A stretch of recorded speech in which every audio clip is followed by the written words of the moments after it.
Hello दोस्तों, मेरा नाम राहुल और स्वागत है आप सभी लोगों का आपके अपने चैनल टारगेट बोर्ड एग्जाम में। तो दोस्तों, आज की इस वीडियो में हम लोग विभक्ति पहचानने की ट्रिक देखने वाले हैं, ठीक है, जो कि संस्कृत के पेपर में 2 मार्क्स का पूछा जाता है। और आपको इस वीडियो के बाद किसी और वीडियो को देखने की जरूरत नहीं पड़ेगी, क्योंकि यहाँ से आपके 2 नंबर क्लियर होने वाले हैं, ठीक है। बस आप इस वीडियो को पूरा देखिएगा और अच्छे से समझिएगा कि कैसे आपको पहचानना है। जैसे मैंने यहाँ पर कुछ लिख करके लाया है सेंटेंसेज, जैसे बालका विद्यालय पठती, तो बताना है बालका में कौन सी विभक्ति है। हिमालयात गंगा प्रभवती, हिमालयात में कौन सी विभक्ति है, तो कैसे पहचानोगे। 3 आपको सेंटेंस दिया रहेगा, वाक्य दिया रहेगा, किसी एक का आपको केवल बताना है और 2 नंबर का पूछा जाता है, ठीक है। तो यहाँ से नंबर पाना बहुत ही आसान होता है। बस आपको क्या करना होगा, बालक का रूप, कारक और उसका चिन्ह याद करना होगा, ठीक है। अगर आप इतना कर लेते हैं तो 2 मार्क्स जो है वो आपके हाथों में है, ठीक है। तो यहाँ पर मैंने लिख कर भी लाया है कैसे आपको लिखना है इसको, और इसको अभी याद कर लीजिए, ठीक है, क्योंकि आपका परसों पेपर है, कल मैथ का पेपर है, तो समय नहीं बचा है। जैसे यहाँ पर विभक्ति में प्रथमा, द्वितीया, तृतीया, चतुर्थी, पंचमी, षष्ठी और सप्तमी संबोधन भी होता है, लेकिन उसका हमें यहाँ पर काम नहीं है, ठीक है। हमें सप्तमी तक ही याद रखना है। जैसे देखो, बालकः बालको बालकः प्रथमा विभक्ति, द्वितीया विभक्ति में है बालकम बालको बालकान, तृतीया में बालकेन बालकाभ्याम बालकैः, ठीक है। चतुर्थी विभक्ति बालकाय बालकाभ्याम बालकेभ्यः, पंचमी विभक्ति बालकात बालकाभ्याम बालकेभ्यः, षष्ठी बालकस्य बालकयो बालकानाम, और सप्तमी विभक्ति है बालके बालकयो बालकेसु। और कारक में क्या रहेगा, प्रथमा विभक्ति में कर्ता ने रहता है यानी चिन्ह के साथ, और कर्म को रहता है। करण से या द्वारा, मैं इसका मतलब बताऊंगा इसका क्या होता है। संप्रदान के लिए होता है, आपादान से यहां पर भी लगता है लेकिन अलग होने के लिए, ठीक है, यहां पर अलग होया जाता है। और संबंध का, की, के, रा, री, रे आदि ये शब्द प्रयुक्त होते हैं, और अधिकरण में पय पर आता है, ठीक है। अब एक बार हम अपना एक वाक्य देखते हैं। जैसे पहला हमसे पूछा है बालकः विद्यालये पठति। अगर आप इसका हिंदी अनुवाद नहीं कर पाते हैं फिर भी आप बता देंगे कि बालकः में कौन सी विभक्ति है। ऐसे ही आपको यहीं पर दिख गया कि बालकः में कौन सी विभक्ति है, तो प्रथमा विभक्ति है। तो केवल आपको बालक का रूप याद करना है, भले ही आप इसका हिंदी में अर्थ न जानते हो फिर भी आप बता देंगे। जैसे यहाँ पर बालका है तो यहाँ पर तो डायरेक्ट बस लिखा ही है, तो कौन सी विभक्ति हो जाएगी, तो यहाँ पर लिख देंगे कि इसमें जो विभक्ति है वह कौन सा है, तो प्रथमा विभक्ति है, ठीक है। बहुत इजी था पहला नंबर। दूसरा है हिमालयात गंगा प्रभवती। अब देखिए हिमालयात तो कहां पर है बालक के रूप में ऐसा कुछ शब्द, तो यहां पर देख सकते हैं बालकात, इससे ही मिल रहा है हिमालयात बालकात, ठीक है। तो कौन सा विभक्ति हो गया, पंचमी विभक्ति हो गया। अगर इस तरह याद नहीं करना चाहते, अगर आप हिंदी अर्थ निकाल करके याद करना चाहते हैं तो यहां से मिला सकते हैं बालकात, यानी क्या होता है, से अलग होने पर। हिमालयात गंगा प्रभवती, ठीक है। तो हिमालयात मतलब हिमालय से, गंगा मतलब गंगा, प्रभवती मतलब निकलती है। तो हिमालय से गंगा निकलती है, से मतलब हिमालय से गंगा निकलती है, मतलब हिमालय से गंगा अलग हो रही है। तो यहां से क्या हो जाएगा, पंचमी विभक्ति, क्योंकि यहां पर चिन्ह में क्या होता है, से अलग होने पर। तो ऐसे बहुत लोगों को हिंदी नहीं भी निकालने आता है, तो डायरेक्ट आप संस्कृत का ही बता सकते हैं, क्योंकि यहाँ पर बालकात है, वहां पर हिमालयात था, तो हिमालयात बालकात से ही मिल रहा है ना। तो कौन सा विभक्ति है, पंचमी विभक्ति। तो यहां से हमारा हो जाएगा, इसमें जो विभक्ति होगा वो हो जाएगा पंचमी विभक्ति। बहुत ईजी है, बस आपको बालक का रूप याद कर लेना है, पंचमी विभक्ति। ऐसे ही तीसरा क्वेश्चन है अहम मोहनम पश्यामी। मोहनम, ठीक है, तो खोजते हैं मोहनम के जैसा बालक में कहां पर मिल रहा है, बालका बालको बालका बालकम मोहनम, ठीक है। तो यही वाला है ना, बालकम यानी मोहनम। तो कौन सा विभक्ति हो गया, द्वितीया विभक्ति हो जाएगा।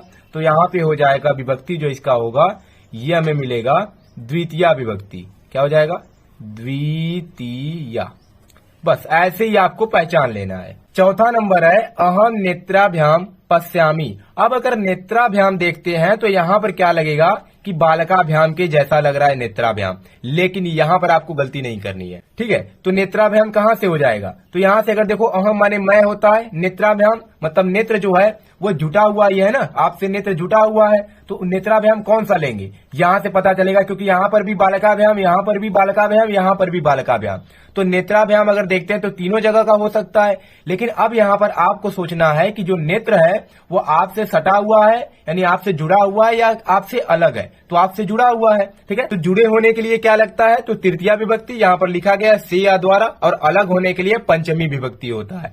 तो बालकाभ्याम कौन सी विभक्ति हो जाएगी, यहाँ पर नेत्राभ्याम रखेंगे तो ये हो जाएगा हमारा तृतीया विभक्ति। बहुत आसान है, कुछ भी नहीं करना है, तो ये आपका हो जाएगा तृतीया विभक्ति। ठीक है, तृतीया विभक्ति।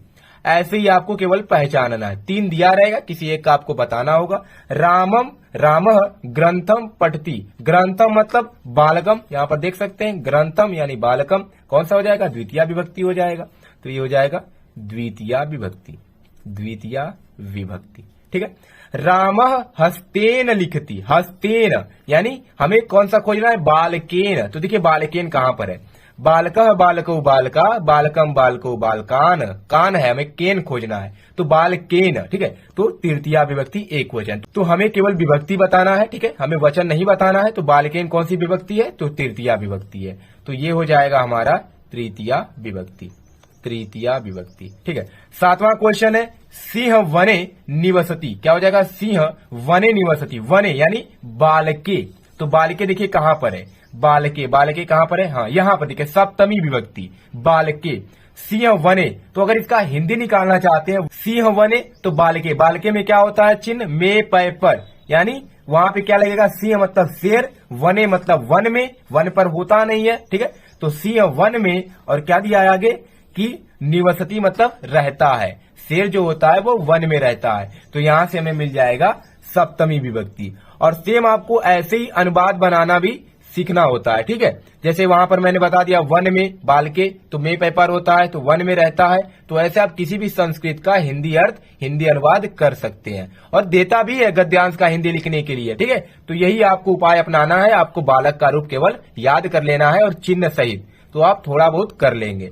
नदीसु गंगा श्रेष्ठा, नदीसु का हमें इसमें बताना है। तो नदीसु यानी कि बालकेसु। तो देखो यहाँ पर कहाँ पे है बालकेसु, तो यहाँ पर देखिए बालकेसु कौन सा हो जाएगा, सप्तमी विभक्ति हो जाएगा। तो बस बालक का रूप याद है तो अब सारे के सारे कर लेंगे, तो हो जाएगा सप्तमी विभक्ति।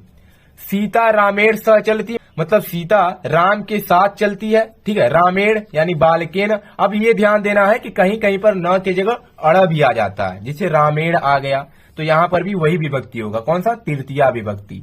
तो यहाँ पे हो जाएगा तृतीया विभक्ति, तृतीया विभक्ति। ठीक है, और ये सारे क्वेश्चन प्रीवियस ईयर में पूछे गए, आपके पेपर में डायरेक्ट यह क्वेश्चन भी आ सकता है। ठीक है, तो ये क्वेश्चन बहुत ज्यादा इंपॉर्टेंट भी है, तो इन्हें देख लीजिएगा अच्छे से। वृक्षात पत्राणि पतंती, वृक्षात यानी बालकात, तो कौन सा हो जाएगा, बालकात यानी पंचमी विभक्ति। तो ये हमारा हो जाएगा पंचमी विभक्ति।